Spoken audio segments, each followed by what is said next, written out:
Atrocity कायदा रद्द करण्यासाठी आणि मराठा समाजाला आरक्षण लागू करण्यासाठी मराठा समाज रस्त्यावर उतरतोय। परभणीमध्ये मराठा समाजाने मूकमोर्चा काढला, तसंच शहरातील बाजारपेठाही बंद ठेवण्यात आल्या। सुमारे 4 लाख नागरिक या आंदोलनामध्ये सहभागी झाले।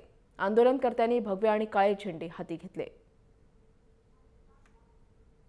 तर याआधी औरंगाबाद, उस्मानाबाद आणि बीडमध्ये मराठा समाज रस्त्यावर उतरला होता। कोपर्डी घटनेनंतर मराठा समाजाने हे आंदोलन सुरू केलंय।